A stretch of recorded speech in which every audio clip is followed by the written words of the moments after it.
The story you're about to hear is testimony to the claim we often make at FIT, that our family courts are broken and not repairable. We discover only too late that a family court can reduce you to financial ruin, create familial dysfunction, and strip you of your dignity. Family court is the place where honesty is punishable and credential refutable, and where there is no cause and effect relationship between the well-being of your children and the process. Do not expect fairness from such an unfair system. As I always repeat my mantra, divorce is about relationships, and relationships cannot be adjudicated. Carlos is soon to be ex-Catherine were married for 15 years and had 4 children, now 16, 13, 10, and 6. Jamie, who's here, Jamie and her husband were married 8 years and had 2 girls, 12 and 11.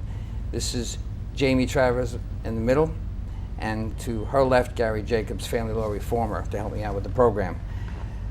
Jamie, I know this is a lot to handle. I know it's a lot to handle. Tell us as much as you can about what happened to you. It is. First, I think it's very important to say that Carlos is a pediatrician, and he's a very well-respected and loved pediatrician by thousands of patients. He was taken into custody. He was incarcerated on May 21st of 2013 for child support arrears. Those arrears resulted from 2009, a stipulation of settlement that he agreed to and he signed with his ex-wife at the time, which basically obligated him to pay over $15,000 per month in support. And we struggled with that for 4 years. I want to stop you there for a second. I want the audience to know that even though he was brought in for child support and put in jail for child support, that he averaged some, as we understand it, some $14,000 to $15,000 a year. Is that right, or is it a month? I think from what I understand, over the course of 4 years, he paid over $400,000. Okay, so 4 years. Over the course of 4 years, he paid out over $490,000. Okay, now the average person doesn't spend over per year $15,000, $20,000 a year in child support. So this astronomical number. Yes. So, go ahead from there. I just have one question. What made him stop? He's in jail. What made him stop paying child support? That he got put into jail. He just stopped paying altogether? No, he never actually stopped paying child support. He continued to struggle to pay as much as he could. We ran a pediatric practice. We started the practice together in 2009.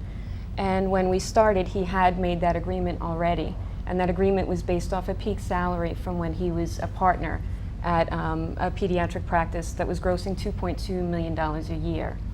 When we started our new practice, that revenue just was not the same. He was a solo practitioner. So we struggled with that. I was the office manager and the nurse manager of that office and did not take a salary until July of 2012. That's and to help along, to help Yeah, to make sure that he can keep up with the support payments. Now, it wasn't $15,000 a month in child support. It was $15,000 a month in total support. That was the maintenance and the child support together, and all the other incidentals that were in his agreement. And to be quite honest, we struggled so much that we allowed the business to fail, and the business was very much near bankruptcy by 2011, 2012. So that's when the support payments started to subside a bit. And that's when he ran into trouble. He was in business that had, how many employees did he have, and how many nurses, et cetera? We had 9 employees total that all now are collecting unemployment insurance because we had to close the practice. All right, so this, Mike, correct me if I'm wrong, the judge's decision basically to put him in jail, was that the place and time when all this happened, or did it happen before? No, that was actually the place and time when it happened. When he was sentenced on May 21st, the judge actually said to him, I find it very hard to believe that a physician doesn't have any assets that he can use for this purge. So you don't have a car, you don't have a retirement fund, you don't have a watch even that you can sell to come up with this purge amount. And the purge amount, by the way, was $74,000.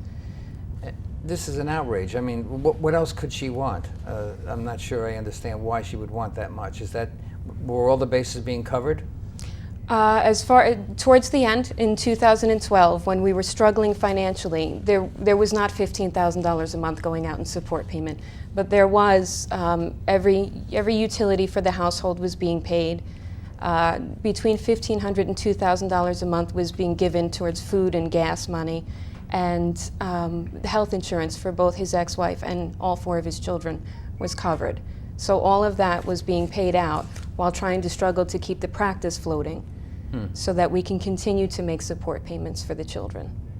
Now, and again, when you say support, it's not just child support. There were a lot of other things thrown in. Absolutely. Gary, do you know about what, the situation to help out here? Yeah, well, I think the outrage of the system is the fact that in real life, if he was still married, Dr. Rivera was still married to his wife, and they started a new practice, and his income went down because he was trying to, for the long run, better his family, everybody would have to cut back. In this case, from what I understand, he went to court through his lawyers and tried to get a downward modification because of his new lower income, and he wasn't granted. And it just set it up for an impossible situation, and in my mind, it was set up that this was inevitable what was going to happen. And the real tragedy is no common sense. And to me, I'm outraged just as a human being that you took this man who grew up on Long Island, graduated Stony Brook Medical School. I've been contacted by many people of his patients who have nothing but good things to say about him and house calls and what a wonderful man he is. And they turned him into a criminal. And it wasn't that he stopped paying, and his kids had no food. This man was still paying over $1,500 to $2,000 a month net. His ex-wife can still work. And what they did, the outrage is that they took him, and somebody thought it was a good idea to take away his driver's license, to put him in jail. And now 9 people lose their job. Now, as a resident of Suffolk County, as I am, you are, and Jamie is, we're all paying. All these people are now unemployed. So, and the real tragedy is his children, who were living off of the $2,000 or so a month, are now on social services. They have a father who's in jail. We're probably paying $150,000 to incarcerate him. you can't add any more things to it to make it the worst possible decision anybody can possibly make. See, how come this judge should be held accountable, or the system has to be held accountable, which is I was referring in my opening, that the system's irreparable. We can't fix such a mess. Now, they keep on doing things like this. They're not just going to affect you and your future relationship with him, but the kids, your kids, Absolutely. his kids, the family of the people that were no longer working, the investment opportunity that he may have been able to make in the past. He certainly can't make it now in his own life going forward. So it froze everything in place and dropped everything out in between and held one standard, an ex-wife's claim. Now, I'm going to shock you and your viewers. To put the icing on the cake, if it wasn't bad enough that this man is now in jail and lost his practice, they're actually revoking his medical license. Yeah. So they're taking away his ability to earn a future living. And while he's in jail, they're sending him arrears and new bills for child support. Right. So they're creating a criminal. Yeah. They're destroying families. And what happened to the best interest of the children? That's why when you said, Chris, the judge should be held accountable. Sure. This judge is accountable for children losing their father. Because, I mean, are there children visiting him in jail? Not that that's an environment. Yeah. They're not visiting him in jail.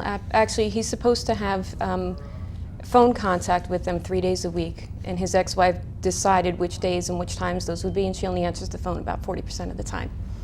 So he's locked in there. He's in living hell there. He can't even speak to his children. Yeah. I'm sorry that he has to go. I'm sorry you have to go through this too. This is to me is more than just a local trauma, and it's a terrible thing that's happened to you. I don't want to minimize it, but to me this is a national horror. And everyone should know that these kinds of things happen. And this is probably a greater example. I've seen things like this on smaller levels when the impact is not as great. But let's go back to how many people are not working anymore and think about what's in their family's future. In an economic environment such as this, when jobs are not so easy to attain, how do they go forward? What if they can't go forward? So it didn't just mess up the 9 people, or that's enough. No, it's already been over 2 months, nearly 3 months, and they're still looking for employment. They're Okay, well, still there you looking go. for employment. Now they have asking me for families. references. Some of those people have families. All of them do. Okay, how many people now Absolutely we're do. talking about? One decision, 50, 40, 50 people? How many What people about are we talking all about? his patients that the children grew up only knowing him as their doctor? All the help that he could have provided for the community He could be providing a service. is now minused out. It's eliminated right now. Yep. If he doesn't have his license, as you're suggesting. And what's going to now happen? it's He'll eliminated. be the county. We're going to have to pay for him, right? He's going to. I mean, and he applies the taxpayers have to take care all of these all that stuff. taxpayers who are all paying for a doctor of 20 practice, from what I understand, of 20 years, and the stories that I hear, this wasn't just a regular doctor. I mean, this is a pediatrician who went to people's houses, who still made house calls. His whole life was dedicated to children. Never been in jail before, and they turned this man into a criminal. It's outrageous. There's no words for what happened. There isn't. I'm stunned. I mean, you're right. I don't know where else to go with it other than this is a minor league hell for you. I mean, I know. Now, you saw him yesterday? Yes, I saw him. Can you tell me a little bit about what that was like? I was able to see him. I'm only allowed to see him for 2 hours a week. He gets 2 one-hour visits per week, and I get to see him for 1 hour, and I try and split that up between his sisters and his other family members. And I actually was able to bring, at my daughter's insistence and with her father's approval, I was able to bring her to visit with him, and that was wonderful to be able to see them hug and share that moment. It's horrifying going in there, you know, to have to go in there and go through the security, and to have to see him in those uniforms, and I get to hug him briefly at the beginning and at the end of every visit, and it's over a glass partition. And that's it. It's inhumane. You know, Chris, you see inhumane. people on the news all the time who are accused of murder and harassment, and they get out on bail, they get out on probation, they go to therapy. I know some people think that, you know what, they're in a country club because he's not a real prisoner. Yeah. I visited Dr. Rivera. Absolutely. Let me tell you, he comes out in an orange suit, he's behind bars every night, he's in there with other criminals.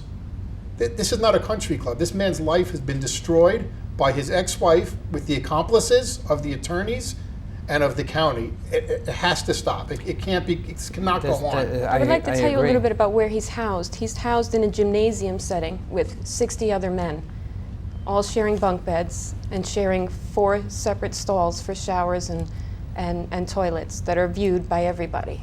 They're out in the open. And he's housed with drug dealers, drug addicts, bank robbers, and other such criminals. All of these people are getting out early for good behavior. He has no option. His only option is to come out with a purge amount. And I'm sorry, but in any other area of the law, is that not considered extortion? Exactly. It's debtor. Well, it's actually, exactly. you know, Chris and I have spoken about. Yeah. It's actually the debtor's prison is illegal in this country. Technically, It's a revisit. you know, he's in jail for something that's illegal. But what they do is they're doing it on a technicality, saying, well, he didn't pay, he didn't live up to a court order to pay, so he's not in for that, but he's in for the court order. But you know what? He's in jail for not paying. And I think what's important is, you and I had spoken, and I think maybe if you can elaborate on. A lot of people are going to look at this and say, well, why would anybody agree to pay $15,000 a month when they couldn't afford it? And I think if you talk a little about why did he sign that agreement? Did he just come out and meet with his lawyer? I'm glad you brought that back. Okay, let's go back to the agreement, because it was a planned, uncontested attempt, wasn't it? Yes, it was. Actually, Carlos, his wishes were to go to mediation. And unfortunately, his ex-wife sought counsel with an attorney. At that time, in 2008, 2009, both she and her sister were employed at his pediatric practice. So there was very high tensions at that time, and there was a lot of stress. He became depressed. He had a major depressive episode and was hospitalized for 4 days, 3 to 4 days. Upon his release from the hospital, It's no wonder. Yeah. I would have had trouble standing up myself. Right, I mean, going through a divorce like this, Yeah. and you know, unfortunately, I know what I could picture it now when they see a doctor, and the lawyers get involved, and the court system get involved. They see blood. Right. You know, if he was a minimum wage worker, I don't believe any of this would have happened. But everybody saw blood, and they said, "This is our meal ticket," and once the ball starts rolling, you know, you take it from there. Yeah. But I still don't understand why why did he sign this agreement for so much money? Because most people don't make that kind of money. He wasn't aware of the ramifications of the law, which is why on the task force I worked for 3 years in mediation, I studied how other states do this. And when you place something that's in a civil case up to a judge, you don't have any track record that you can base a decision on. They have existing case law, as you know, and case law is where they go. That's where they go. They can go there because this case law, this precedence is already there. We felt that that was an outrage as mediators, that someone else's life could be exactly like mine. It's not possible, especially yours. That was a very, very different scenario. And he is now stuck making a decision because he wasn't able to mediate. Right. Now he had to choose, so he decided from the heart to sign that. I'm He sure. absolutely did. He sure decided he did. he wanted to. See, there's no law involved in making that decision, but now they're sticking him to it because it was beyond the realm of what he needed to pay. I'm sorry to interrupt you. It absolutely was. Right? He upon his release from the hospital, his partners decided they wanted to cut ties. They locked him out of his practice. That's in litigation still. Mm-hmm. At that same time, that same day, upon release from the hospital, he had a phone call from his attorney, who heard from his ex-wife's attorney that she was going to seek supervised custody. He immediately called his ex-wife and she said, "Well, I don't have an agreement in hand, and until I have an agreement in hand, I'm going to pursue this." 9 days later, this agreement was signed. And the agreement, it held him accountable for $6,000 a month child support, $3,000 a month maintenance, all until the youngest child was 19. The youngest child at the time was 2, so that's 17 years.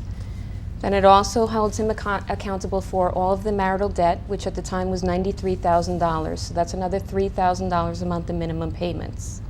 It also held him accountable for her car extracurricular payment, activities, 100% extracurricular activities for the preschool. children, preschool, 100% of college tuition and room and board up to a SUNY level. He also was obligated to pay for her car payment, her car insurance, her gas money, her cell phone bill, all until the oldest was 19 years old, and health insurance for her and the children. This was all, I mean, this is an outrage, but this was all because there was an attorney that was hired, apparently, that was supposed to be some kind of special attorney. Am I correct? Some kind of hot gun or something. No, that was later on. Okay. She had hired an attorney, and he had a high school friend basically represent him to help him because he didn't have the money for an attorney at the time, and he was obligated to pay her attorney's fees. Yeah. So. I think another thing. It's all because what's available, right? What bothers me about this, I mean, as you said, there's so many things that bother me, but one of the things that bothers me is that how can they allow this man who was just hospitalized for depression because of the divorce, and many men and women going through divorce. It's a troubling time. We all know, that anybody who's been there knows you can't think straight. Right. But especially somebody who was hospitalized for depression, and then 4 days later, you have him sign an agreement that he's obligated to for the next 17 years of his life. And all I get told is that he's an educated man. He's an educated man, and he signed this. And my response to that weren't his attorneys educated? Wasn't the judge that signed off on this educated as well? And that's a very good point. Because if I brought them into my pediatric practice and asked them to act as a physician or a nurse, I would assume that they could not. Yet they too are educated. Right. So You're right, I know. why is there a different standard? Because they can. Right, Gary? I mean, I don't know why any such power can be bestowed upon any legal entity, but the common sense left that planet a long time ago. There's nothing there for me to even say sounds sensible. But Chris, I hold the judges, I mean the lawyers, we all know the lawyers are in this to make money. They have a vested interest in getting as much money as they can and dragging it out, but we have to hold judges accountable. The judge did not have to put Dr. Rivera in jail. And just common sense to anybody who's looking at this, and you and anybody right here, would say, what good is going to come out of putting this man in jail? I would like to just add to that, and when you mention common sense, because I'd like to say that Carlos and I were very, very naive when it came to coming into this. You know, right. His ex-wife brought this to court. She was pursuing for child support. She was suing for child support enforcement, and that started in March of 2012. That's when everything started to become more legalized, or we went into the... It was funneled into the legal system. Right. And at that time, we kept thinking to each other, well, anybody that looks at this is going to have some sort of common sense and see how hard I've been trying. you know, how much I've been paying and how hard I've been trying, and yet he's being held accountable for, I mean, he agreed to pay much, much more than he would have been obligated to pay. Yet he's being penalized for not being able to come up with that kind of money. You know, he's being held accountable for not being able to come up with $15,000 per month. Yet if he were just had a court order to pay a certain amount, it would have been less than half of that amount. I think what's important is people are going to say, how is he in jail? And he's in jail technically for contempt of court, but the definition of contempt is you cannot be put in jail if you don't have the ability to pay. This doctor obviously didn't have the ability. All his records were open. He wasn't living high on the hog. He didn't have the ability to pay.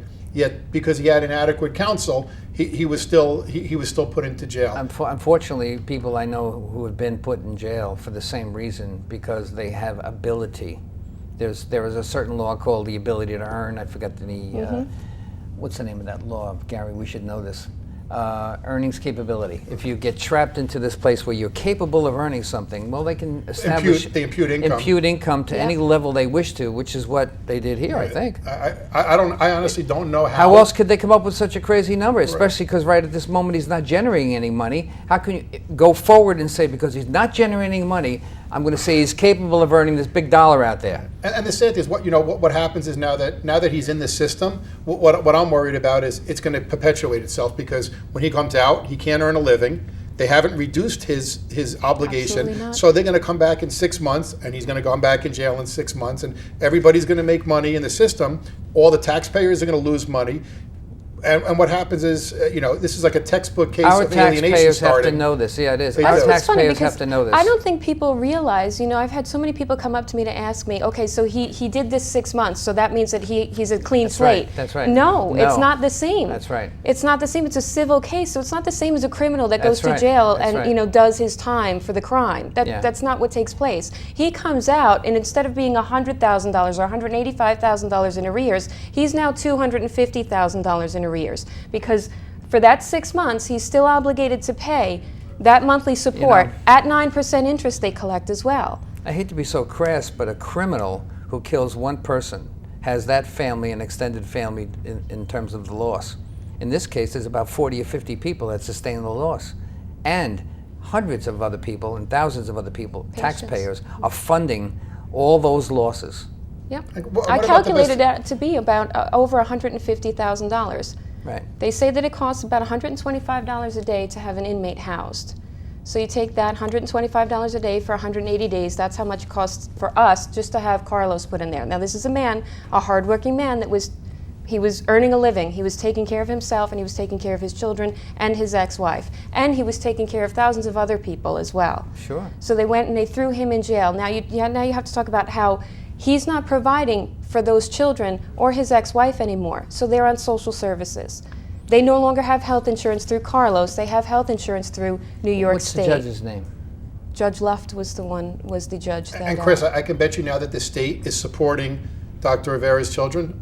I can guarantee you that they don't now feel that they need $15,000 a month to support the children anymore. Oh, absolutely. I'm sure the state is paying a lot less, and the children's standard of living has gone down.